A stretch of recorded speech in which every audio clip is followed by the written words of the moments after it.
what does the pitch look like to, I mean, for rental arbitrage? What do the pitch look like to the property management company or to the owner? Because I mean, nothing happens without you securing that rental. Basically, it's probably the most, I mean, if you're going to do the rental arbitrage, probably one of the most important steps is to secure that rental. Because once you secure that rental, now you've got the potential to make the income. Just curious what that conversation looks like. A small business plan. Okay. Yeah, I mean, literally, if you go into anywhere wanting to do business with another business and you want them to take you seriously, show them a business plan and show them how professional you are and that the people that you're bringing in are just as professional. Whether they think it's Airbnb or not, if they know you're going to be on top of it, then why wouldn't they want your business? That's Because all. I've even had landlords who were like, "Oh, I don't want Airbnb. I could do it myself." So if you knew how much money you could make, you should be doing it yourself. Mhm. But because you don't have a plan in place on how to get it done, which I say if you're running a short-term rental business, run it as a business. Have a plan in place. Have an idea of how you want your clients because that's how you choose your clients too. I do not choose to accept every single person that wants to book my Airbnb.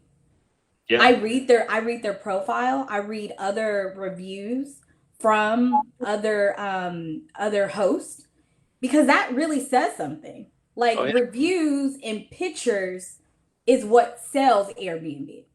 Hmm. So starting off, of course, a new listing, you don't have any reviews. I had professional photos done Same here. and I gave slight discounts at the very beginning. And then I started telling everybody about my Airbnb. Like, hey, this is new. This is in this area. And you start marketing it. And then, how you brand it. So, and how you set up your profile is important too. Because, what if somebody wants to go check out your listing and the photos are horrible? You don't know how to communicate your wants and your needs in your profile. The descriptions and the amenities don't match up. All of these things are very important, just as if us listing agents Hmm. were putting a listing on the market, it needs to really represent that property because we're working for our seller in order to Yeah. market that property accordingly. So Hmm. me, I'm working for myself in order to market that unit accordingly. So it needs to Showcase. look it needs to look nice. And I need to be able to communicate with the apartment complex. This is what I can do. And these are the results that I've gotten by doing what I'm doing with my business. Yeah.